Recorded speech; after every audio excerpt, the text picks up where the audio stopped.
자, 오늘 설교 제목을 한번 따라해 주시기 바랍니다. 남은 땅, 얻을 땅. 연결해서 한 번 더. 남은 땅, 얻을 땅. 이게 도대체 어머니 주일에 웬 무슨 이런 제목의 설교가 다 있나?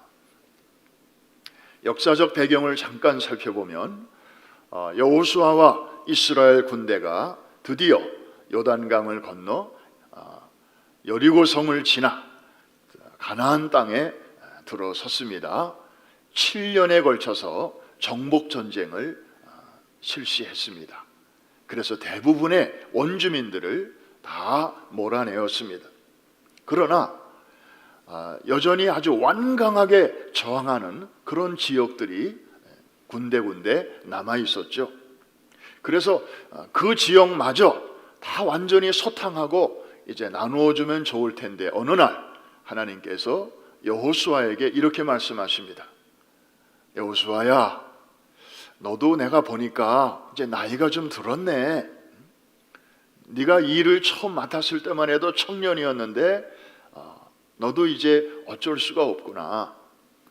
아직 전쟁이 남아있긴 하지만 이제 됐다. 12지파에게 이제 땅을 좀 나눠주고 좀 너도 좀 쉬어라. 언제까지 그렇게 네가 말 타고 진두지휘하면서 험한 전쟁을 할 수 있겠니? 이렇게 말씀을 하시는 것입니다. 그래서 2절 말씀에 보니까 남은 땅이라는 표현이 나오고 있습니다. 제가 한번 다시 읽겠습니다. 이 남은 땅은 이러하니, 그러면서 그 사나운 블레셋 사람들이 점령하고 있는 그 지역, 그 다음에 3절, 4절, 5절, 6절, 7절까지 그 남은 땅의 위치와 이름을 소상하게 하나님께서 말씀하십니다. 하나님이 알고 계시다는 거죠. 그들에게 남아있는 땅, 여전히 그들에게 위협이 되고 있는 요소가 무엇이라는 것을 하나님이 다 보고 계시다는 거예요. 왜 하나님께서는 그것을 마저 깨끗하게 좀 정리한 다음에 나눠주시지 않고 그렇게 미정복지가 있는 그대로 12지파에게 나누어 주시려는 걸까요? 그 깊은 이유를 우리가 다시 한번 헤아릴 필요가 있습니다. 물론 첫째로는 연로해진 여호수아를 배려하시는 그런 하나님의 마음이 있죠. 거기 여호수아가 나이 많아, 그런 설명, 친절한 설명까지 거기 있으니까요. 그러나 여러분, 더 깊은 이유는 따로 있었습니다. 그것은 한마디로 이스라엘 백성들이 영적 긴장을 풀지 않도록 하기 위한 하나님의 생각이었습니다. 여러분 한번 생각을 해보세요. 만일에 드디어 가나안 땅에 들어갔고 갔는데 이제 모든 적들이 다 도망갔어요. 쫓겨갔어요. 이제는 두 다리 쭉 뻗고 잘 수 있는 그런 상황이 되었어요. 소위 젖과 꿀이 흐르는 땅에 들어오는 것이에요. 더 이상 싸울 일도 없고 훈련받을 일도 없고 긴장할 일도 없고 그냥 하루하루 그냥 즐기면서 살게만 하면 된다. 이런 상황이라면 어떤 일이 벌어질까요? 당장은 좋겠지만 여러분, 우리 사람은 그 본능이라는 게 있어요. 배가 고프잖아요. 그러면 뭘 먹고 싶어요. 그래서 도둑질이라도 해서 배를 채우고 싶은 거예요. 이 레 미제러블이라는 그 위고의 소설에도 보면 그 빵 그 훔치다가 한 번도 그런 적이 없는 사람이 남의 물건에 손을 대잖아요. 자, 그래서 배가 부르면 그 다음에 그거로 끝인가요? 그 다음에는 눕고 싶어요. 그리고 누워있다 보면 뭐 하고 싶어요? 자고 싶어요. 그래서 점점 더 좀 편안한 쪽으로 기울어지려는 그런 본능 혹은 관성, 이런 것을 우리가 갖고 있는 것이죠. 그러다 보니 이스라엘 백성도, 개인도 그렇지만 집단도 마찬가지예요. 금세 안일과 그리고 방심에 떨어지게 될 것입니다. 더 무서운 것은 이런 축복을 주신 분이 하나님 아니십니까? 그런데 그 축복을 주신 그분에게 보다는 자기들이 받은 바 된 그 축복에 이제 집착을 하게 되는 거죠. 그리고 거기에 안주를 하게 됩니다. 그러다 보면 나중에 그 안에서 함몰되어 버리기가 쉬운 것입니다. 가장 무서운 것은 처음에는 감사할 줄 알다가 시간이 지나면서는 무덤덤해져서 그 축복을 주신 하나님으로부터 점점 멀어지게 됩니다. 하나님은 우리 인간의 그 본질을 다 알고 계셨어요. 여러분, 용한 의사들은요 특징이 있어요. 환자가 이렇게 오잖아요. 최근에 어느 가정에서도 그런 얘기를 저한테 들려주셨는데, 원래 의사들이 그런 얘기를 잘 안 해요. 이 병이 앞으로 3개월 후에는 어떻게 될 겁니다. 6개월 후에는 어떻게 될 겁니다. 의사들은 알고 있어요, 통계적으로. 그러나 말을 잘 안 해줘요. 왜? 혹시나 그랬다가 그렇게 안 될 경우 괜히 가족들로부터 욕도 먹을 수 있고, 그리고 설령 그렇게 됐어도 이제 주변에서 그거를 트집 잡아서 여러 가지 수도 하고 그런 일들이 많대요. 그래서 알면서도 얘기를 잘 안 해주는데, 진짜 용한 의사는 미리 그리고 친절하게 가족들에게 말해준대요. 이렇게 단골 고객에게는. 그런데 우리 성도의 말이 어쩌면 그 의사가 말한 대로 그렇게 똑같이 진행이 되는지 자기가 깜짝 놀랐다는 거예요. 여러분, 의사도 그럴진데 우리 하나님의 능력은 말해 뭐 하겠습니까? 하나님은 미리 이제 저들에게 어떤 일들이 일어나게 될 것인가를 하나님은 그 뻔한 일을 보고 계셨던 것이죠. 그래서 그들을 사랑하시기 때문에 정말 그들이 애굽에서 너무너무 고생하다가, 그리고 광야의 훈련을 거쳐서, 그리고 드디어 약속하신 땅에 들어온 약속의 백성들이기 때문에 하나님께서 저들을 그냥 내버려 두실 수가 없잖아요. 그래서 군데군데 이렇게 정복되지 않은 남은 땅을 남겨두신 채로 지파별로 나누어 주셨던 것입니다. 여러분, 유명한 역사학자 아놀드 토인비가 쓴 역사의 연구라는 책에 보면 인류의 역사는 도전과 응전이다, 그렇게 아주 유명한 말을 하지 않았습니까? 그러면서 잘 알려진 이야기를 한 토막 소개합니다. 북해, 영국 근처에 북해에서 청어를 잡는 어부들의 이야기입니다. 청어, 그 아주 싱싱한 청어들을 잡아서 이제 배에 있는 수조에다가 넣어가지고 런던까지 이제 태우고 와야 되는데, 그래서 온도도 잘 맞춰주고 때마다 먹이도 꼬박꼬박 잘 주고 그럴 때, 그래야 런던 수산시장에서 좋은 가격을 받을 수 있기 때문에. 그런데 이게 웬일입니까? 런던 항에 도착해가지고 수조 뚜껑을 열어보니까 절반은 살아있는데 절반은 둥둥둥둥 떠있다는 거예요. 다 죽었다는 거예요. 너무 큰 손해를 본 거죠. 왜 그럴까? 나중에 이유를 알았어요. 그래서 그 다음부터는 이제 청어를 잡은 다음에 그 수조 안에다가 그 상어처럼 생긴 그 사나운 메기를 몇 마리를 집어넣었다는 거예요. 그럼 이제 이 메기들이 배가 고프면 그 청어들을 이제 먹잇감으로. 그래서 이 청어들이 안 잡혀 먹이려고 그때부터는 정신을 바짝 차리고, 정신줄을 놓치면 그냥 가는 거니까 그 제한된 수조통 안에서 어디 멀리 달아날 수도 없고, 그래서 이놈들이 살기 위해서 바짝 긴장하고, 그리고 가까이 오면 도망 다니는 거예요. 그러다 보니까 어느새 런던항에 도착하게 되고, 뚜껑을 열어보니까 몇 마리 잡혀 먹히긴 했지만 대부분 다 싱싱하게 살아 있었다는 것입니다. 여러분, 분명히 가나안 땅은 축복의 땅이죠. 그리고 그 땅에 들어갔다고 하는 것은 정말 저들이 그 하나님의 약속 안에, 축복 안에 이미 들어 있다는 것입니다. 그런데 우리 입장에서 볼 때 약간의 문제가 보이잖아요. 그 축복의 땅의 곳곳에 미정복지가 남아있다고 하는 거. 그래서 그 친구들 때문에 우리가 두 다리 쭉 뻗고 아직 잘 수는 없다는 거.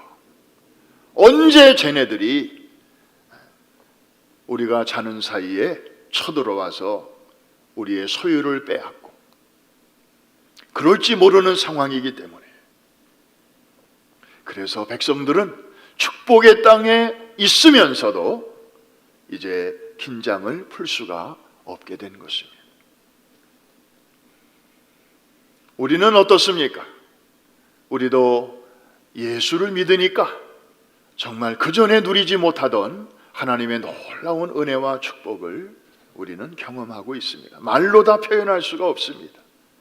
뭐 다른 것 다 차치하고라도 그전에 우리를 얽매고 있었던 모든 온갖 종류의 속박, 매임, 부자유, 그래서 뭐 사주팔자, 운명, 또 뭐 무슨 궁합, 토정 비결, 재수, 운 등등, 우리가 예수를 믿기 전에 나도 모르게 거기에 얽매여 있었던 우리가 이제는 그런 시시한 하류, 저급한 신들에게 우리가 머리를 조아릴 필요가 없고, 왜? 상천하지의 가장 높으신 주님이 바로 내 인생의 주인이 되어 주셨기 때문입니다. 할렐루야! 얼마나 홀가분한지 몰라요. 그런데 우리가 크리스찬으로서 살고 있지만 지금 우리가 사는 이 세상은 아직 완전한 천국이 아니거든요. 때로는 어려운 문제들이 많이 있음을 봅니다. 자식이 속을 썩인다든지, 남편이 짐스럽다든지, 부모님이 안쓰럽다든지, 뜻하지 않은 건강 문제라든지, 혹은 신분 문제라든지, 혹은 노후 대책 문제라든지, 뭐 등등 사람마다, 가정마다 다양한 숙제들이 여전히 남아있음을 봅니다. 그것 때문에 우리는 하나님께 간청합니다. 심지어 이런 부흥의 기간에도 나와서 기도 제목으로 씁니다. 우리는 생각하죠. 이 문제만 해결되면 얼마나 좋을까? 주님, 어떻게 금년 안으로 좀 안 될까요? 우리는 간절하죠. 그러나 하나님이 물론 우리의 간절함을 다 이해하시지요. 그러나 하나님의 관점으로 보실 때 이게 항상 일치하지는 않습니다. 우리는 이것만 없어지면 얼마나 좋을까요? 하지만 하나님은 이렇게 말씀하십니다. 너한테 그것마저 없으면 너 어떻게 되겠냐? 너 그것마저 해결되면 영적으로 해이해지고, 지금 그나마 그 문제 때문에 나를 의지하는 내가 그것마저 없어지면 너 지금보다 나를 더 의지할 자신이 있어? 이렇게 주님이 우리에게 물으십니다.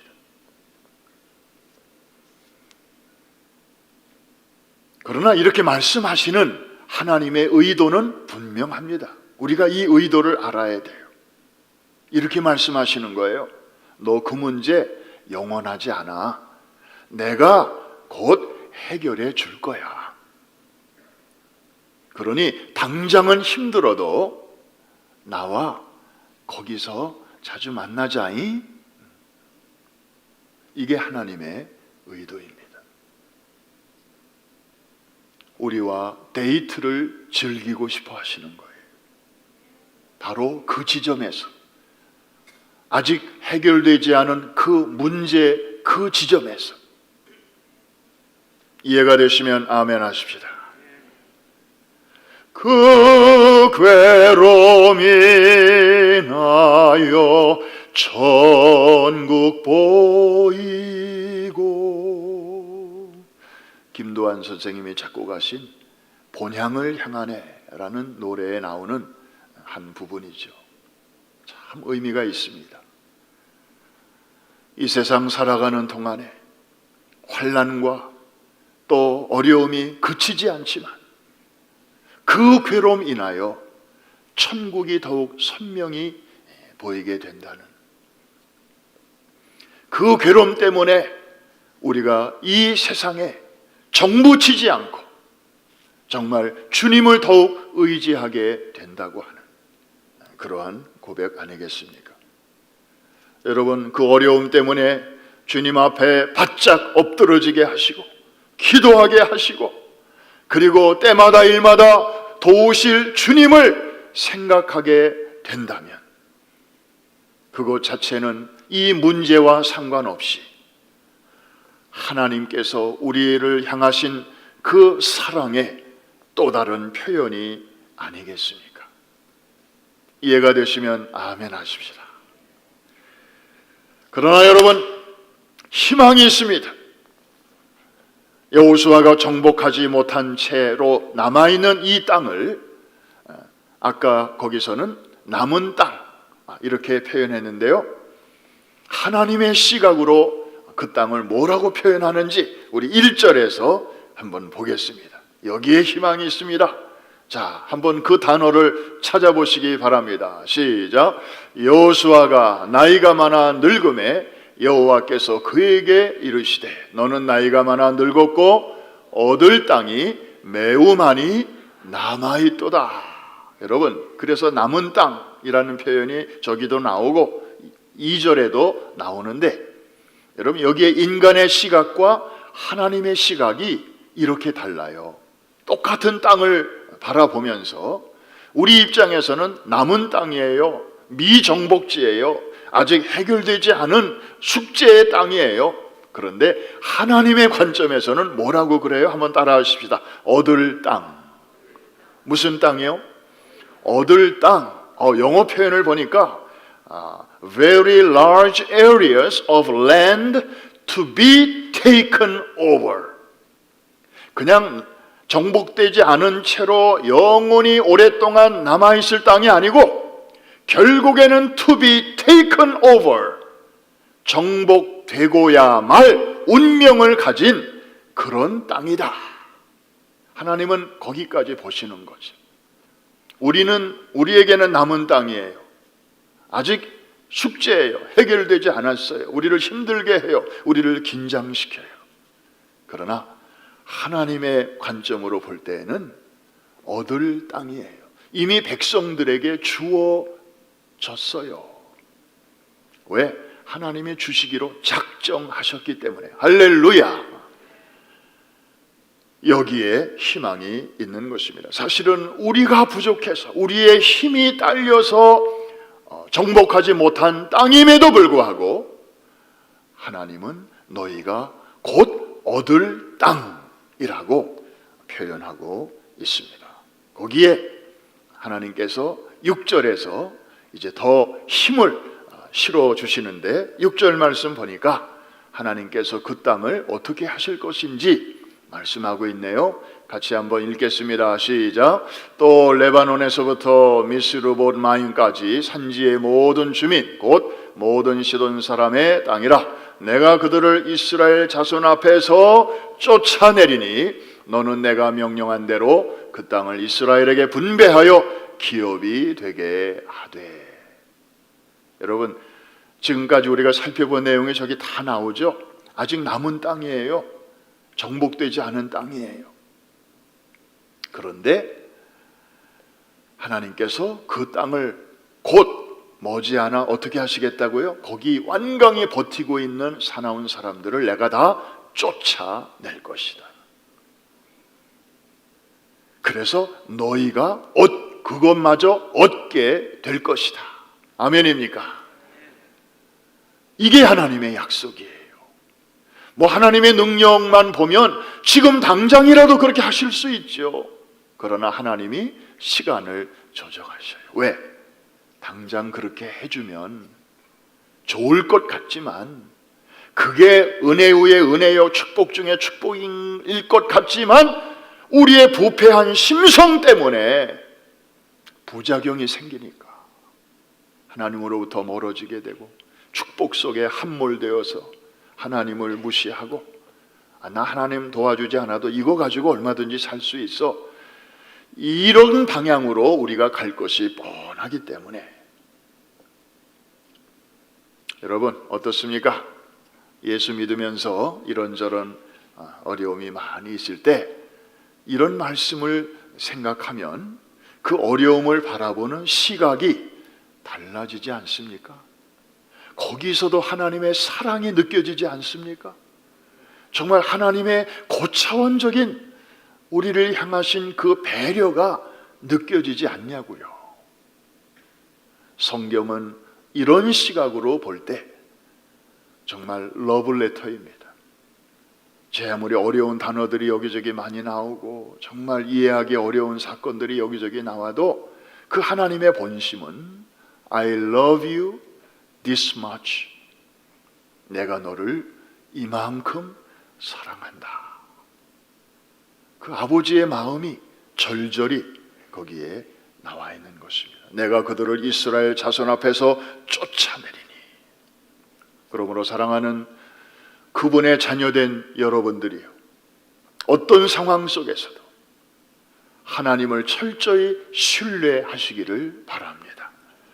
그리고 그분에게 기도하시기를 바랍니다. 그리고 좋은 일이 곧 다가오고 있음을 기대하시기를 바랍니다. 그리고 소망 중에 기다리시기를 바랍니다. 기도, 기대, 기다림. 그럴 때 지금 우리를 힘들게 하고 있는 그 영어로는 챌린지라고 하죠. 우리는 도전이라고 하는데, 이 미국에 사는 사람들은 챌린지 그러면 더 많은 뜻이 있어요. 어떤 어려움, 난관, 장애물, 그런 것들까지 다 포함하는 말이 챌린지더라고요. 이 정복되지 않은 그 땅 같은, 참 우리가 가는 길을 좀 방해하는 그런 모든 요소들이 바로 이 챌린지인데, 이 챌린지들이 변하여 결국에는 체인지가 될 것입니다. 그래서 하나님께서 마침내 완벽하게 이것을 변화시켜 주시고, 그리고 정말 하나님의 신실하심을 우리로 하여금 다시 한번 확인케 하실 것입니다. 그러므로 똑같은 상황을 보더라도 이것을 부정적인 시각으로 볼 것이냐, 아니면 믿음의 눈으로 긍정적인 시각으로 하나님의 안목으로 볼 것이냐, 이게 굉장히 중요한 거예요. 우리가 예수를 몰랐다면 우리는 하나님의 시각으로 보고 싶어도 볼 수가 없죠. 그런데 하나님께서 이런 세계를 열어주셨으니까, 또 이런 믿음의 세계를 우리에게 허락해 주셨으니까, 오늘부터 여러분 가정에 크고 작은 숙제들이 있잖아요. 시집 장가도 보내야 되고, 또 건강 문제도 있고, 여러 가지. 그러나 그런 문제들을 이 남은 땅의 시각에서만 보지 말고 무슨 땅의 시각으로도 보자.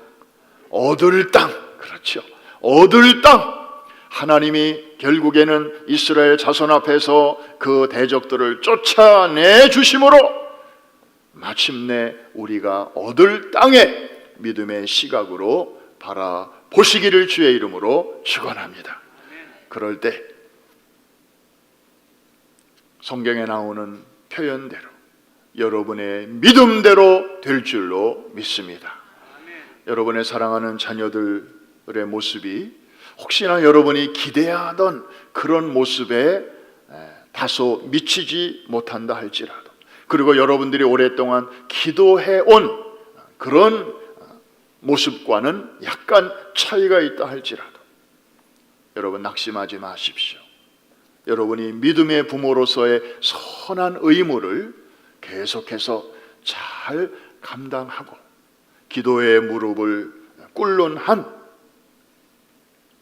나 같은 죄인을 먼저 구원해 주신 그 하나님께서 나보다는 세상 때가 덜 묻고 심령이 훨씬 깨끗한 우리의 자녀를 반드시 하나님께서 바르게 세워 주실 줄로 믿습니다. 경건한 부모 밑에서 성장한 우리 자녀들 중에 잠시 방황하는 친구들도 적지 않습니다. 그러나 여러분, 우리 청년 마가를 보세요. 중간에 도중 하차한 그런 실패자 아닙니까? 그러나 믿음의 가정에서부터 태어나서 소위 모태신앙으로 태어나서 그렇게 신앙 훈련 받은 사람들은 저력이 있어요. 하나님의 은혜의 줄이 아직도 연결돼 있어요. 여러분, 작살맞은 고래가 처음부터 순순하게 오지 않아요. 오히려 온 힘을 다해서 도망가요. 그러면 노련한 사공은 줄을 다 풀어주는 거예요. 그 도망치려는 고래와 힘싸움을 하려고 하면 배 넘어가요. 다 풀어주는 거예요. 도망갈 때까지 그냥 놔주는 거예요. 그러면 이제 지가 피를 흘리다가 기운이 기진맥진해질 때가 되면 서서히 끌어당기는 거죠. 하나님의 은혜를 맛본 여러분의 자녀들, 은혜에 작살맞은 자녀들, 잠시 세상을 향하여 뛰쳐나갈 수 있어요. 그러나 자기 속에 있는 피가 다 빠져나가고 자연적인 기운이 다 쇠진하여질 때 하나님께서는 그 사랑의 줄로, 은혜의 줄을, 구원의 줄을 잡아당기셔서 탕 어거스틴을 성 어거스틴으로 어머니의 13년의 눈물의 기도 끝에 그렇게 변화시켜 주신 것처럼 여러분의 자녀들에게도 동일한 손길로 역사해 주실 줄로 믿습니다. 방황하는 자녀들 반드시 돌아올 줄로 믿고 낙심하지 말고 기도 쉬지 말고, 어떤 분들은 기도를 아예 포기하셨더라고. 아우, 쟤는 안 돼, 안 될 것 같아. 그거는 남은 땅의 시각입니다. 이제부터 얻을 땅의 시각으로 믿음의 눈으로 여러분의 자녀들을 다시 바라볼 수 있게 되기를 주의 이름으로 축원합니다. 부모의 오랜 세월 눈물의 기도의 깊이만큼 주님께서 그런 자녀들을 높이 들어 사용하실 줄로 믿습니다. 우리 어머니들의 눈물의 기도, 그리고 어버이들의 이 뜨거운 그칠 줄 모르는 희생과 헌신이 주 안에서 결코 헛되지 않을 줄로 믿습니다. 오늘 이 뜻깊은 날에 늘 수고하시는 이 땅의 어머니들에게, 그리고 우리 어버이들에게 하늘의 위로와, 그리고 땅에서는 자녀들을 통한 작은 것이라도 자녀들이 이렇게 부모를 위해서 하는 그 몸짓은 얼마나 이뻐요, 그죠? 부모들이 볼 때는 장성한 자녀도 다 이렇게 어리게 보이는데 그 자녀들이 부모를 위해서 뭘 한다고 하고, 카드라도 쓰고, 선물이라도 준비하고, 식사라도 이렇게 모신다고 하면 부모들의 마음은 정말 그동안의 모든 일들이 주마등처럼 참 지나가지만 얘네들이 속색인 그 기억들은 정말 말로도 할 수 없고, 그렇지만 하나님께서 싹 눈 녹듯이 이렇게 치유해 주시는 줄로 믿습니다. 오늘 가정마다 그런 하나님의 놀라운 터치가 넘치게 되시기를 주의 이름으로 축원합니다. 축복합니다.